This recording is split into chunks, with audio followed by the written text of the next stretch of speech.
we were also interested to see whether implementing PM+ across all these settings was actually helping us to increase the responsiveness of our mental health systems.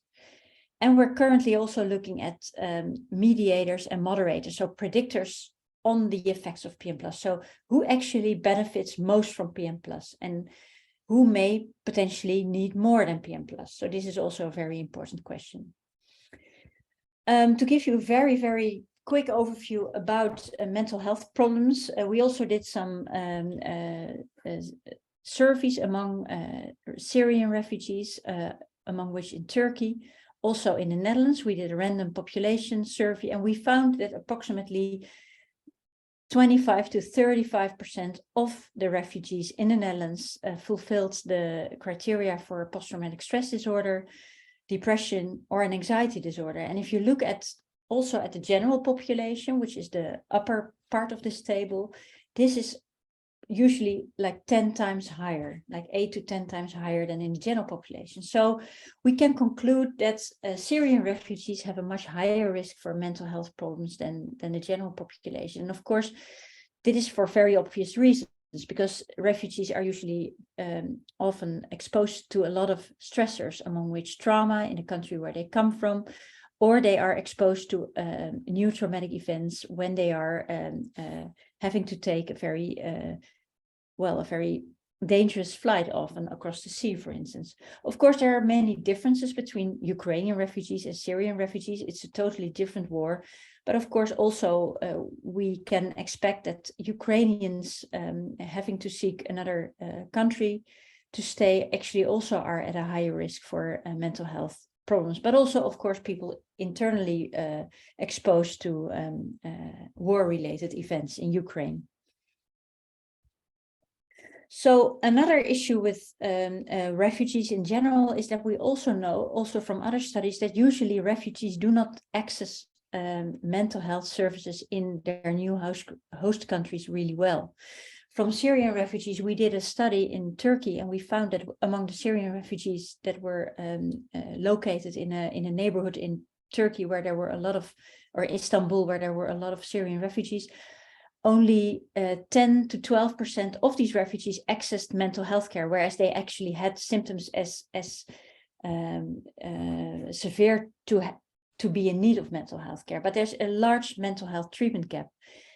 It was a little bit better in the Netherlands. So we found that within the Syrian refugees with high levels of mental health symptoms, approximately 40 to 60% of them actually did not receive any form of mental health care, which is still a high percentage.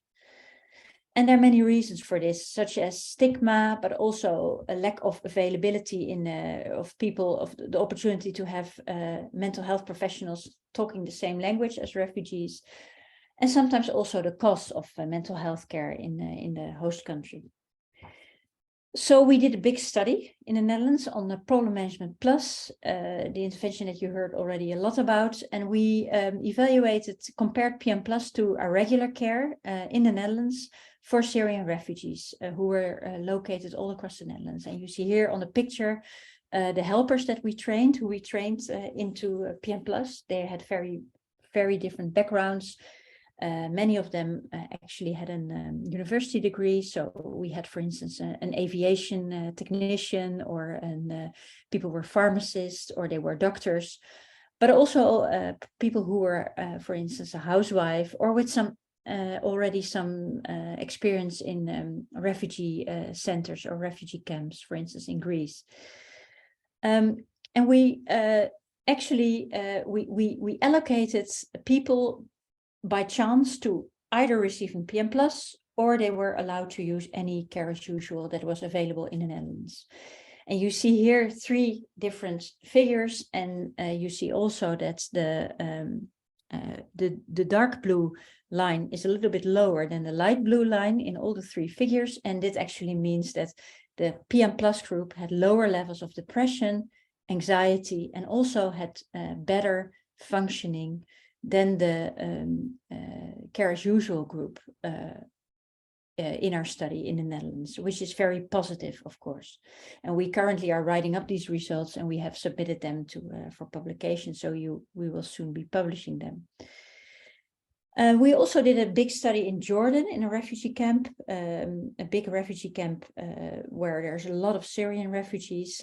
We didn't offer individual PM+, we offered group PM+ in that refugee camp because there are large numbers of refugees, and then it's easier actually to have groups of 8 to 10 people facilitated by 1 or 2 PM+ facilitators. And you'll also see here that we had significant improvements in terms of depression, personal problems. So this is assessed with the Cyclops, an instrument that was also discussed in the previous presentation. And also we found that people who received group PM+ actually engaged less in disciplinary parenting, so harsh parenting, beating or slapping children when they are not obedient. But we did not stress on grief, on general functioning, or on child mental health. And then we have one study in Turkey on group PM+, and although you see here also that PM+ lines are always a little bit lower than the control arms, these findings are actually not really significant. So in Turkey, we couldn't find the same effects as in Jordan with group PM+, although still you see a little bit of a benefit in terms of group PM+. And what we did recently, actually last week, we threw all our results of the Strengths project together, looking at the effects of PM+ in general. And overall, we did find that PM+ in an entire big group of over 1,200 Syrian refugees has significant benefits compared to care as usual. And we also looked at some mediators and moderators, and we did some preliminary analysis. And these preliminary analysis showed that specifically the people with high levels of symptoms at baseline, so people with high levels of depression, higher levels of anxiety, actually benefited more from PM+ than the people with the lower levels of symptoms. So when there is more room for improvement, we find also stronger effects. So what can we take home and what can we learn from these strengths findings, also in terms of the other refugees groups, such as Ukrainian refugees located across Ukraine or in countries bordering Ukraine, that actually we were able to successfully and effectively deliver both individual PM+ and group PM+ for refugees among community settings and also even in camp settings. So I think there's a great potential for PM+ in increasing access to effective mental health and psychosocial support across refugee populations. We also came across a number of barriers. For instance, in the Netherlands, we found that in the Netherlands, mental health care is very much fragmented. It's difficult actually to scale up in one organization. We have a lot of organizations actually involved in refugee mental health. But in other countries, actually, these barriers were much less significant. So the take-home message is PM+ overall seems effective for Syrian refugees. Thanks, and I think I have some time to answer questions if there's any questions. Thank you so much, Merit. That's a very profound project, and I'm happy that there will be lessons taken and learned that can be expanded to whatever is coming in the future. There is a question from Irina and the question from Vitaly. Irina, go ahead.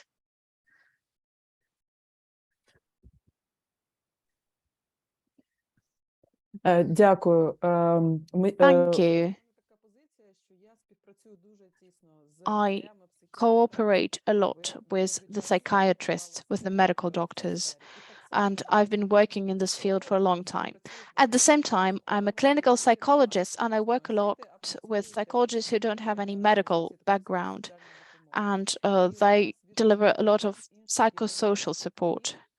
The psychiatrists of other European countries that are closer to Ukraine, from Poland and from Romania, I hear a lot of, questions. why don't Ukrainians go to them? Why don't they seek help with them? Because the level of anxiety and depression is soaring among the refugees, and that's common knowledge.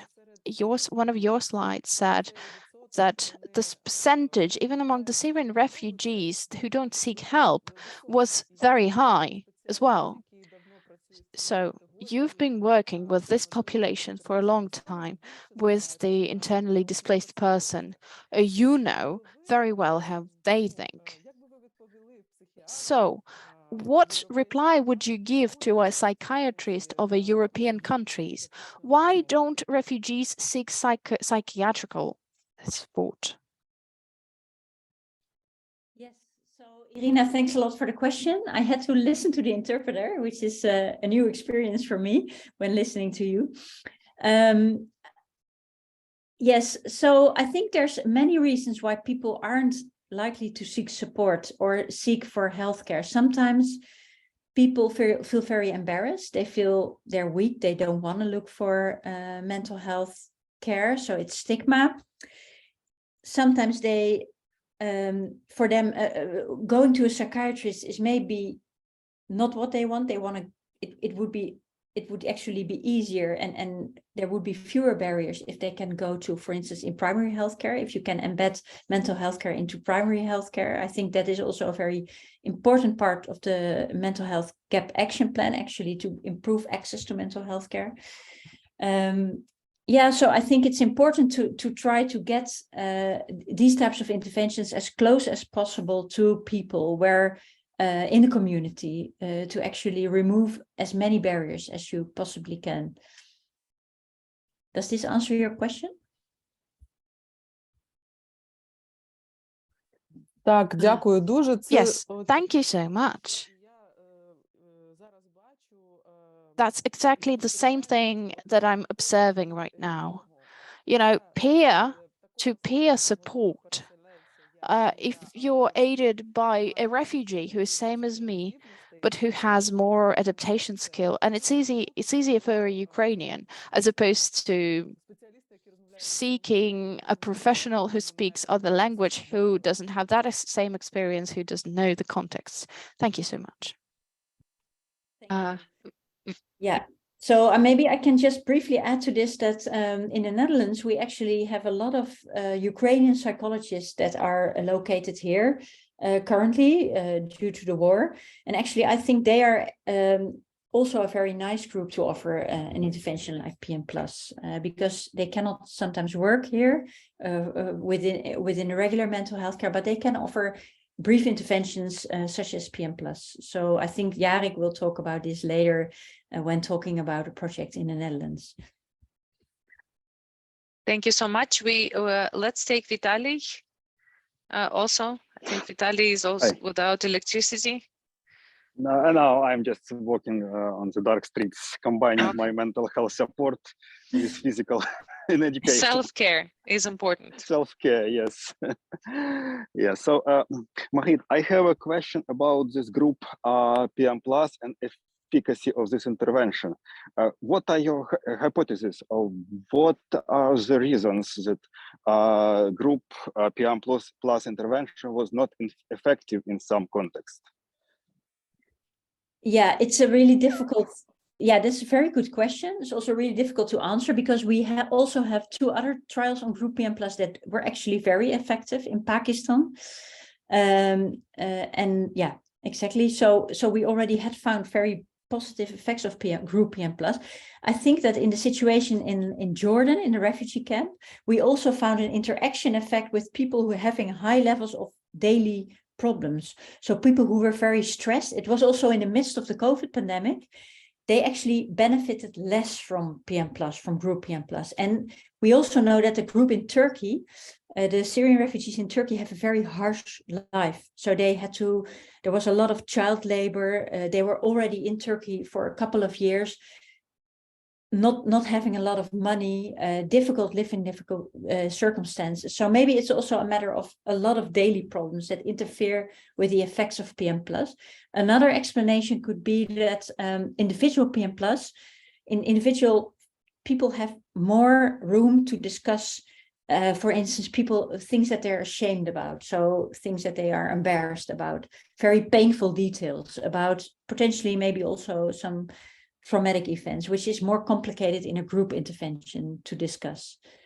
So, but I think it's a question that we had to look at more in research to see what actually is the precise difference between what people share in individual or in group PM+. Thank you. Thank you. Thank you for your question. I'm muted. I'm muted. Now I'm muted. We will take two more, but I will be taking some facilitator powers to limit it a bit in time. Okay, so we have time to get the other participants on board. So Halina, and then Victoria. Like 3 minutes each, if possible. Дякую ще раз за таку змогу Thank you once долучитися і again чути for the ці possibility to join and такі to важливі hear відповіді these на запитання. В important мене presentations and responses. досвіду. Я зовсім From my згодна з тим, experience, що багато fully біженців не agree хочуть that звертатися за a lot of допомогою, тому що refugees do немає not want to мови. seek Я це help знаю because по there's the своїй language роботі зараз barrier. I базово know в this from Швейцарії. my work. I'm in Basel, in Мені Switzerland є now. запитання, як ви And долучали I have a київських question. біженців до участі в How вашому did you проєкті? engage the Які ви refugees інструменти to take використовували part in для your projects? зацікавлення, зважаючи на Which таке motivation tools did you дистанціювання use? від If they можливості sometimes обговорювати feel специфічні труднощі, distance, if they wouldn't want to discuss зрозуміло, що their це могли concerns and бути difficulties. перекладачі, але Yeah, and of як, course you які probably ви have had різони їм interpreters, but говорили like which долучитися до were проєкту? the reasons for them to engage into this project? Yes, well, this is really a good question because we actually encountered a lot of problems with engaging refugees into the project. So we took quite a long time to get 200 people to join. So it wasn't very easy actually to motivate, to be very honest about it. We did a lot of things and we noticed, for instance, that if we would frame it less as a psychological treatment and a little bit more like a training or some kind of an coaching trajectory. I think our colleagues in Turkey also did that. They promoted it a little bit more as something like that could train people to get more resilient, or they had train their skills to address daily problems. That actually did take away a little bit of the stigma. But it was complicated to get people in. We also noticed that once we were actually getting people in, then maybe people actually talked to each other and said, well, this is really good, you should do it. So I think a little bit of mouth-to-mouth advertisement also helped.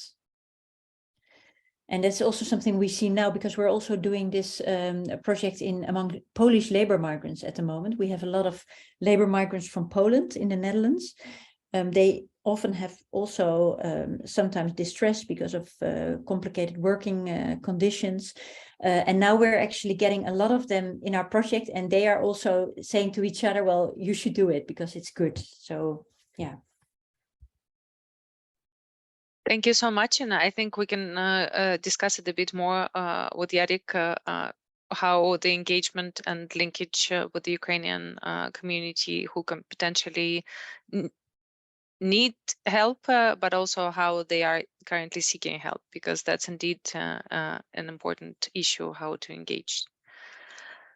And the last one from Victoria.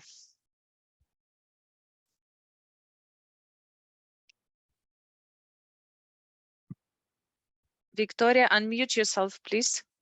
Yes. Так, дякую. Просто трошки. Yes, thank you. Apologies, my laptop had been a bit slow. Thank you so much for this information. Thank you.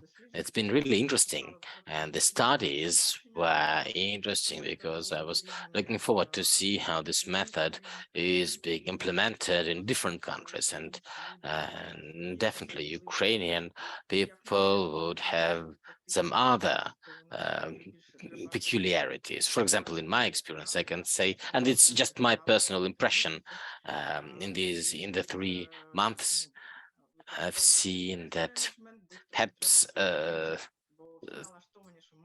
sometimes we have to stop people, because they all are aimed at doing things fast, and they hope that one day, like all the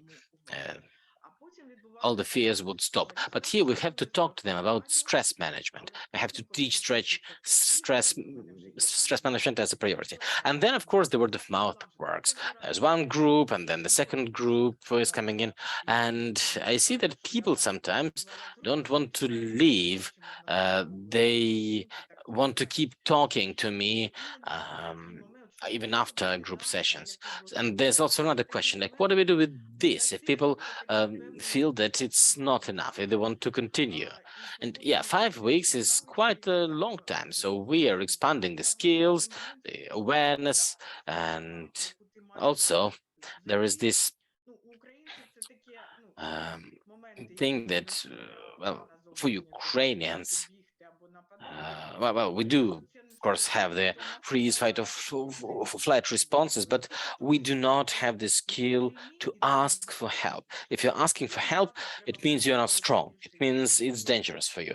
So yeah, we have to engage them somehow. We have to have some awareness campaigns. But once we've talked about the support, we've made the review, and then in 5 weeks, the tool is there, the tool is available. But in parallel, in terms of the group dynamics, there is the process of developing trust to the trainers. And sometimes, for example, they were afraid to discuss some issues, and they didn't want to discuss things in public. And also some people, they live in shelters, and they don't want to discuss the problems with their neighbors or roommates. And that's why after the sessions, they come up and they say, okay, there's also this problem. Can we talk about it? I don't want to talk about it in public. And we can find like something, for example, time management for women who are now alone with the kids, or the problem of resting, or the sleep disturbances. I mean, it's about bigger trust when people say, okay, I want to open more. Can I talk directly with you face to face? And another thing is, when we work directly, we try to get into the normal state, but in Ukraine, disasters go on and on. And then, for example, at session 3 or 4, the person who had showed improvement has a tragedy in Ukraine. For example, the husband died, or the building blew up, and the person falls back into the previous state. So have you had an experience with that, and what did you do? Yeah, so thanks very much for your comments. I think two things you're mentioning, right? On the one hand, people are often very much exposed to ongoing stressors. Of course, the war is ongoing in Ukraine. People are exposed to traumatic events or very dangerous events all the time. And that is, of course, a difficult situation. You're actually in an ongoing stress or ongoing, well, a dangerous situation. I think that stress management strategies, problem solving actually could help people, because also it can give a little bit of skills available to address new stressors and to actually get less tense in general. But I think, of course, when people get new experiences, they will get stressed again, they will be traumatized, and that's really a big problem. And I don't think that PM Plus necessarily can address all of that. So I think sometimes you will need much more than only PM Plus. You will need specialized mental health care. You will need trauma treatment, depression treatment, etc. I think that's important.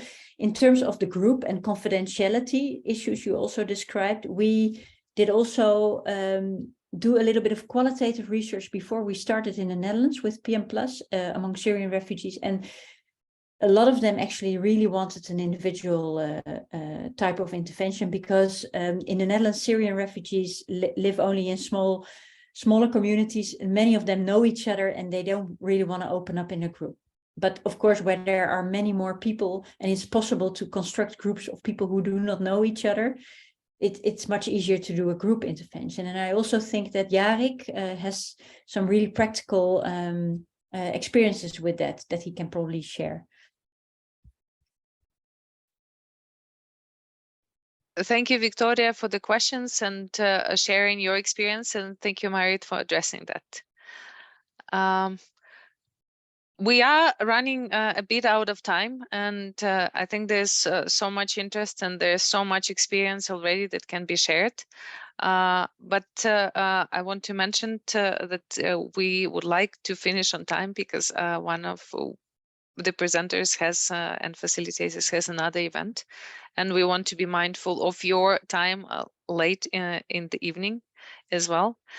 I would like to invite Irina to share a very ongoing current experiences with using with training PM Plus, with working with Ukrainian practitioners as trainers and as supervisors in Netherlands. And the floor is yours, Irina, and share what do you see as opportunities and what do you find as the challenges with the potential solutions on how we should be thinking to maybe reconsider and do things differently.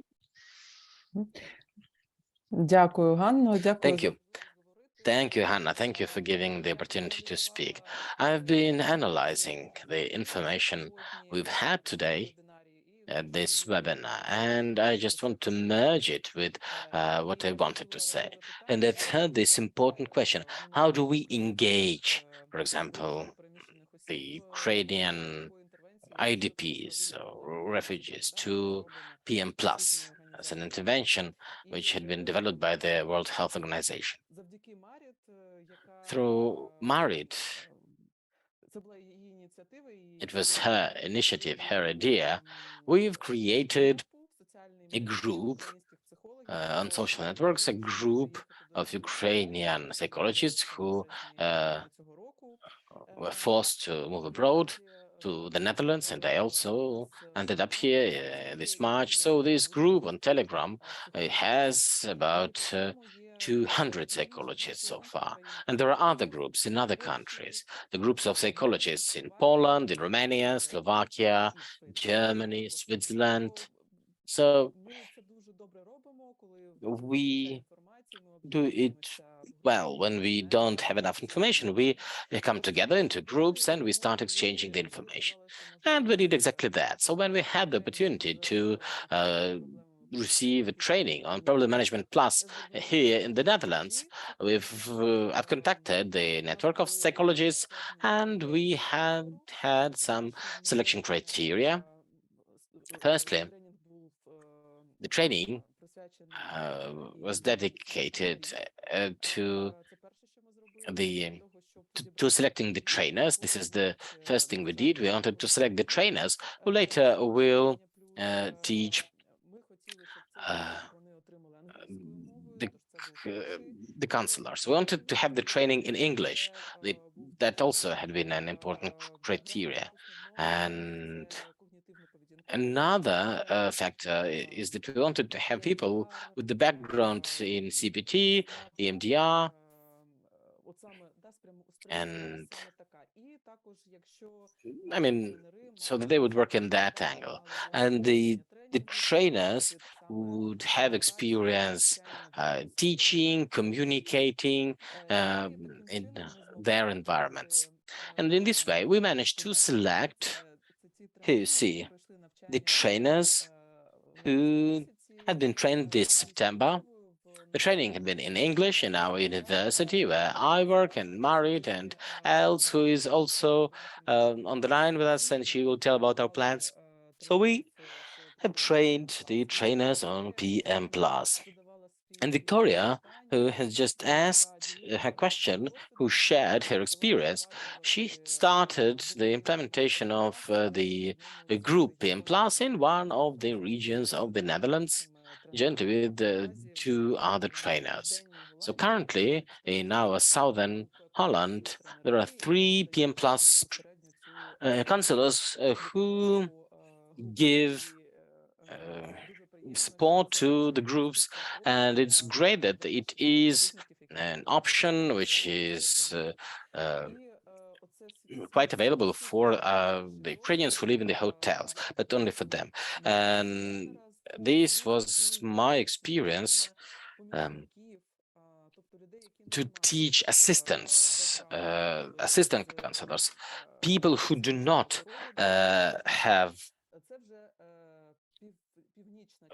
who do not have a previous experience, the helpers. And here it was a training in the north of the Netherlands, and it had been in Ukrainian. So we have also selected these people. We've interviewed every one of them individually to clarify their motivation, how they see their role, how they can help implementing the service in their communities. Here we have the participants from 3 small or large cities in the Netherlands, and the biggest response came from the hotel administrators, the hotels where the Ukrainians live.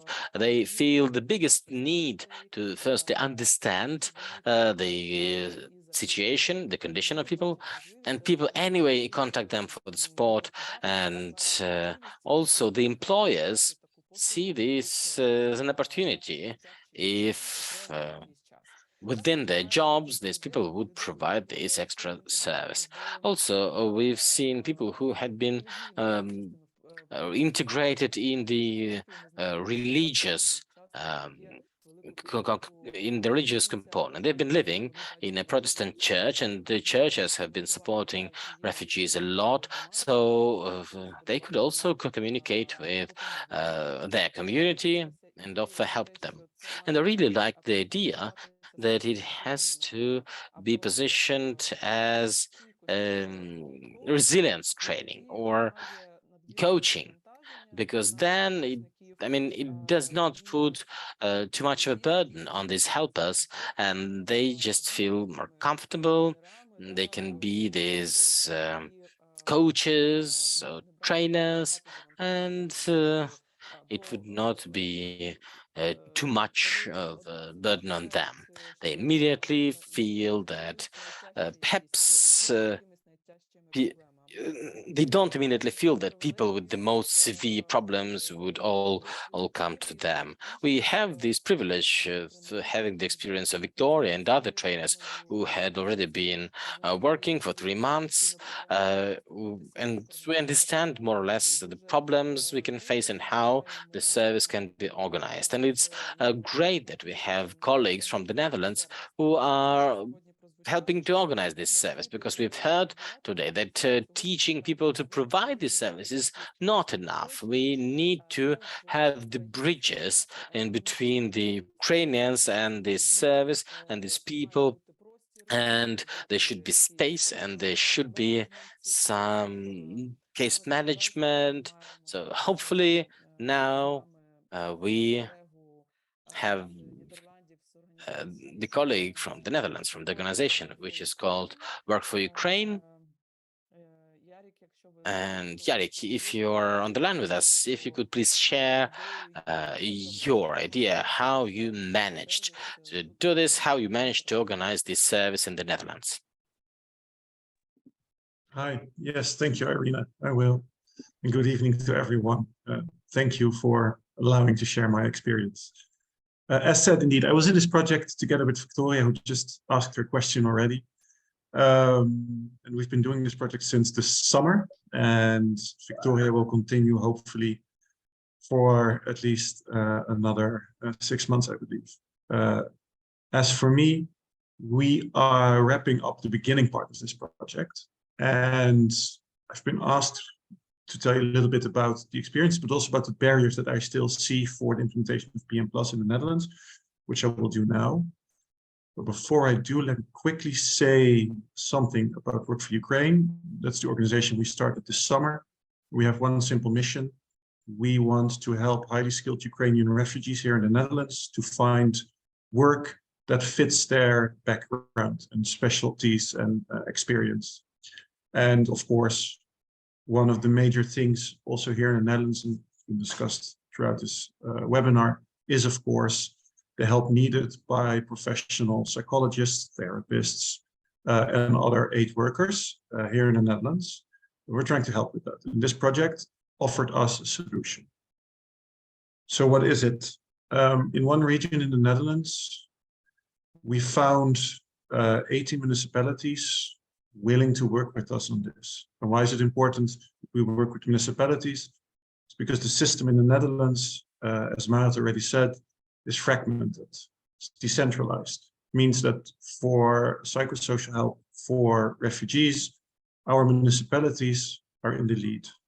And we have more than 350 of them. So it means that we have more than 350 organizations in theory that we need to approach for this. Now, luckily, of course, some municipalities work together and coordinate through some regional organizations, so that helps us a lot, but still it's fragmented. And that's also immediately the first barrier here. You have to talk to a lot of organizations. The second barrier for us here in the Netherlands, clearly, I think, is that when the refugees came in larger numbers from Ukraine, March this year, our government not only said that municipalities were in the lead, they did give financial means to those municipalities, but in practice, they also said that they should find the capacity to deliver these services within the existing system, with the existing people in that system. Meaning, for instance, that there weren't any readily made modules available for psychosocial help for large numbers of Ukrainians. And I think for the first couple of months, a lot of that was also lacking, therefore. And of course, it was difficult because many people needed help in their own language, in Ukrainian or in Russian. And well, if you count the number of Ukrainian or Russian therapists in the Netherlands before March of this year, you maybe need 2 hands and that's it. So it was obvious we needed a lot of the Ukrainian professionals who fled the war to help here. And that's what we tried to do in this project. Can we find a way of connecting Ukrainian professionals, whether they're psychologists or therapists or aid workers in another sense, to the need of refugees in this region for psychosocial help? And for us, we found PM Plus as a tool in this regard. And that's what we use PM Plus for. We found PM Plus simply to be very practical. We didn't know it before the summer, I have to admit, so we only learned about it this summer. But it's been very good to us as a tool, I think, and I hope also for Victoria. It meant simply that for the municipalities in this region, they found a method that they could easily implement without them needing to reorganize their whole municipality's department on psychosocial care. It was a quickly scalable intervention to scale up, but also hopefully very soon, of course, to scale down again. And if it's needed for a bit of a longer time, that is also possible.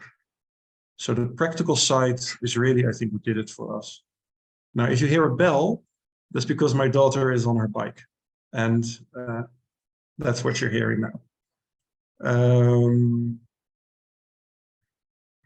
Yes, we hear the bell, and we might. Thank you so much, and thank you, Irina, for introducing you, and thank you for the great, I would say, creativity, because sometimes we need to get out of the box and out of the system to actually connect the resources that are available, that are newly available, with the new volume of needs that is emerging, and also create an opportunity for the helpers to be engaged. And from what I'm hearing, and I've also observed it, there is a lot of psychoeducation to do. I think an advocacy, psychoeducation with municipal authorities and explaining what the tools can be relevant, and they speak their own language of the numbers and efficiency and scalability. A lot of psychoeducation to do with the Ukrainian refugees, that we need to explain what is the difference between psychiatrists, psychologists, psychosocial support. In general, coming up with the new terminology, which is this composite term, mental health and psychosocial support. But thank you for sharing, and it's a great solution that you put in place. And I think that creating this link and infrastructure for the people to access care, but also to create workplaces is so much important. we have 1 minute to take 2 minutes to have to take questions to Yarik and to Irina.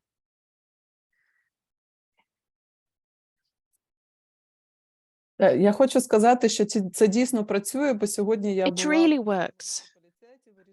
I visited our municipalities today, and next week I was invited to join a PM Plus group in my city, in my town. So this really was set into motion. I was excited to find out.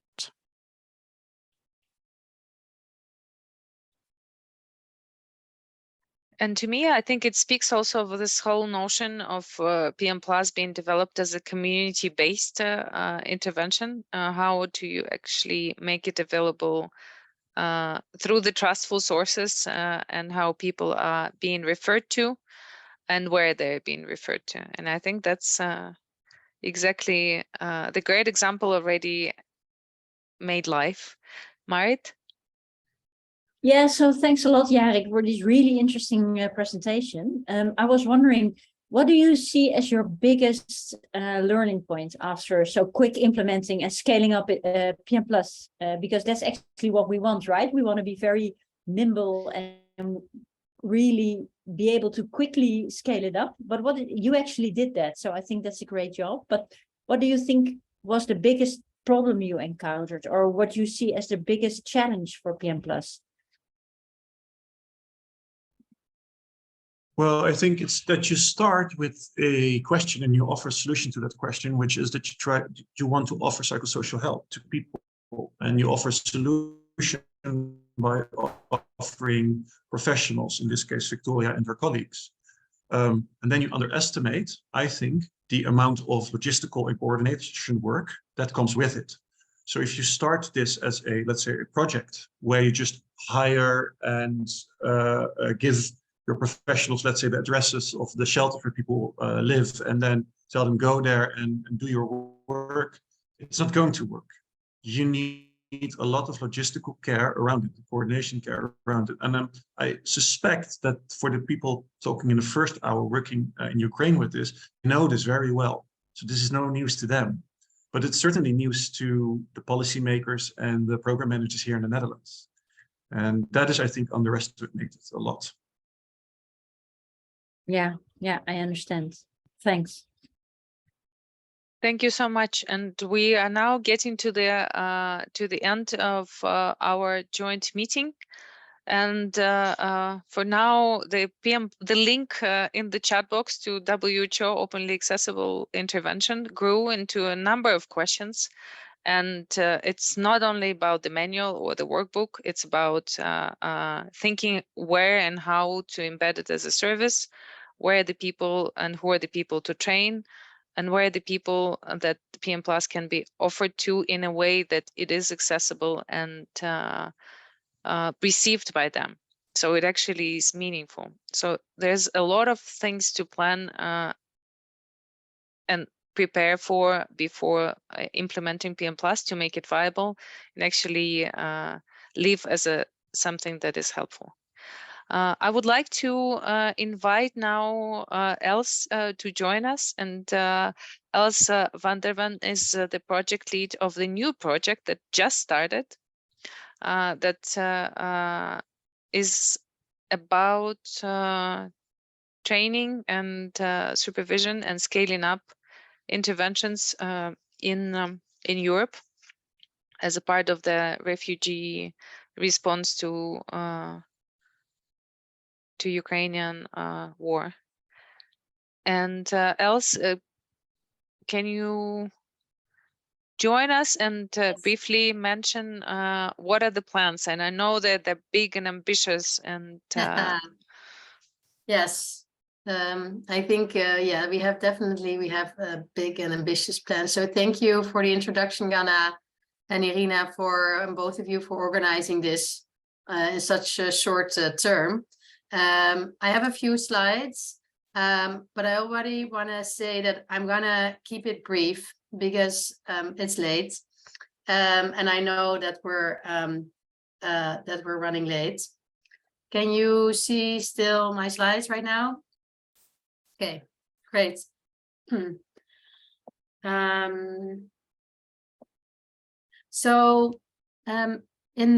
April of last year or this year, the EU opened a call for proposals, and it's a funding mechanism called the EU for Health funding mechanism.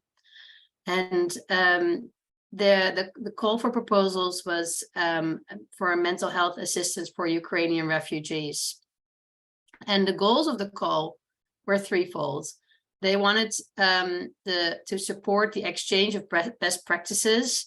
And they also had a strong emphasis of wanting to create awareness and knowledge sharing in support of Ukrainian and Russian speaking health professionals. So they really want to have a strong network of Ukrainian speaking mental health professionals in Europe. And thirdly, they wanted to stimulate the exchange and implement best practices that will increase the awareness, knowledge sharing, and support for health professionals and NGOs, in the end, to benefit the mental health of refugees. So together with Irina and Marit and many other collaborators, we decided to put in a proposal, and it was successful. These are some of the organizations that we will be working with. So it's since Ukraine is not formally part of the EU, the activities that were funded should be countries in Europe, and then there was a special focus on countries bordering Ukraine. So in the end, we decided to work together with like IMC, International Medical Corps, FONIO, and Telenet, which are NGOs that are based in Poland, Slovakia, and Romania. And then we have a few other partners who are involved in training, in coordination, in dissemination. So all activities that are kind of forming the base of the implementation activities. And then, so what are we planning to do concretely? So there are different types of activities that we're planning to undertake in these countries. So first of all, we have digital interventions, which you see here in the top left. The digital interventions that we will be using consist of the psychological first aid chatbots that Irina co-developed. In using this platform, we're reaching about 50,000 Ukrainian refugees, and they receive text messages through Telegram that are based on psychological first aid.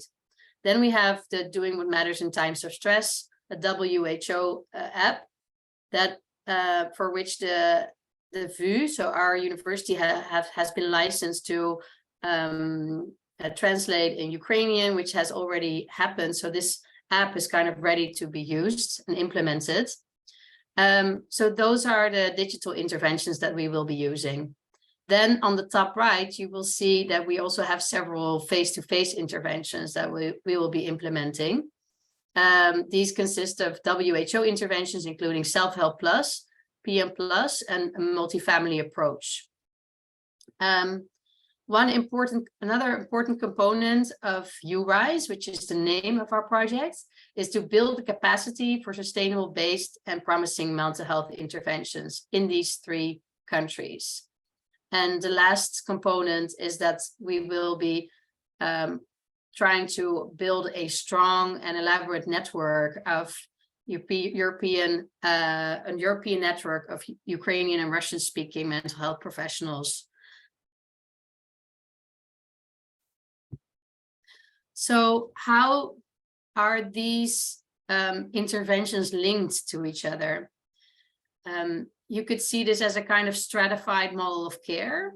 So on the top of this pyramid, you have people who need specialized services, which is not necessarily the group that we will be meeting with these interventions, but below that, there are people that need person-to-person social mental health support. And those people we will reach by implementing PM+, self-help plus, and multi-family approach.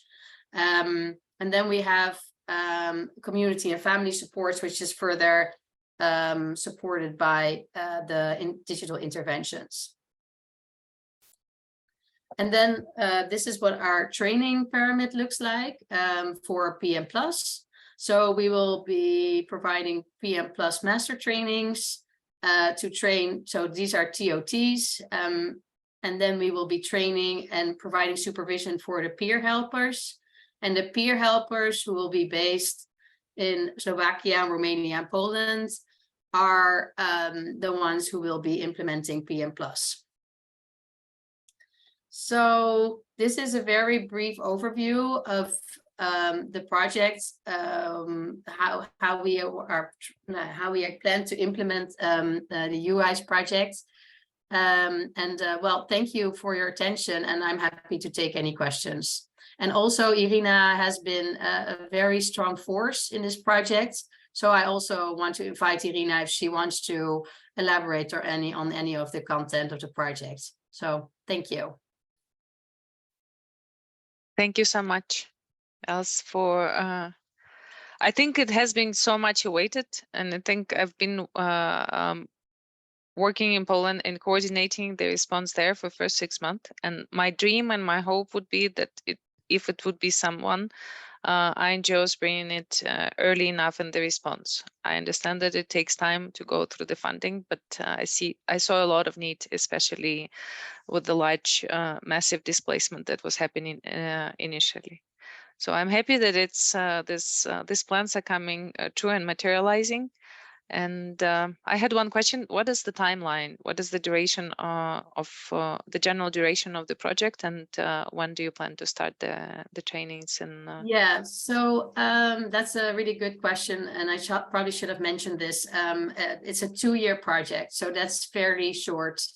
So this also means, and it's also what the EU calls an action grant, which basically means like, don't wait and have a very long period to kind of do all the planning, but just kind of go and do start implementing. We are very fortunate that IMC that's a very strong partner, and they're already planned these activities. So we are really now already gonna, start planning the first trainings in the beginning of the new year. And then we will really start with implementation as soon as possible. I also see this going around like in some areas, they may already be peer helpers trained, and then we can just basically kind of start the project. We don't have to wait around for any more kind of structural things, preparations. this is great. I'm so happy that it's feasible to do fairly fast, and I think that there's a need. There are a lot of needs that can be addressed, and obviously that's what we also try to do, to explain that adaptation stressors are important to be addressed, and problem management plus is something that that can be really helpful. Mm-hmm. Irina, I know that you're in a hurry to leave, and I'm afraid that you'll leave us abruptly. So I will give you a floor probably to add or to comment. Так, дякую. Я маю не Yes, тільки indeed. I have to go, but also I have to conclude this webinar. And I must say that I already have started getting contacts from people who would like to join our further initiative. So we will keep the participants of this webinar informed. We have your emails, and with regards to the future, the opportunities of training or the implementation of these interventions in the European countries neighboring Ukraine, you will be informed. So I wish you all good night, and more interesting opportunities to follow next year.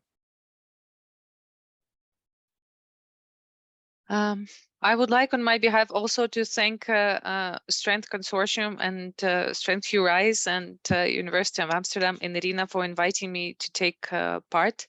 I would like to thank all of the speakers that shared their experiences, and also a lot of the all of the participants that took 2 hours of time to listen and to learn and even becoming interesting to be engaged in the initiative. And I wish you all have a lovely evening, and all of my best wishes for the kind and warm Christmas and New Year holidays to come. And I hope that everyone will find their own little space of peace within.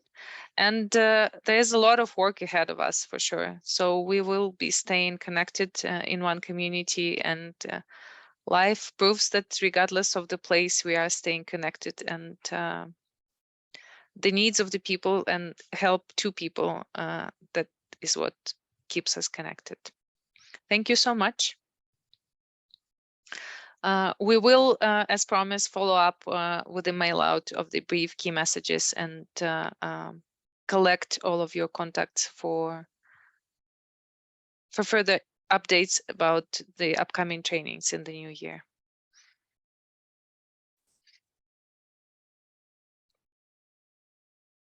Thank you for your time.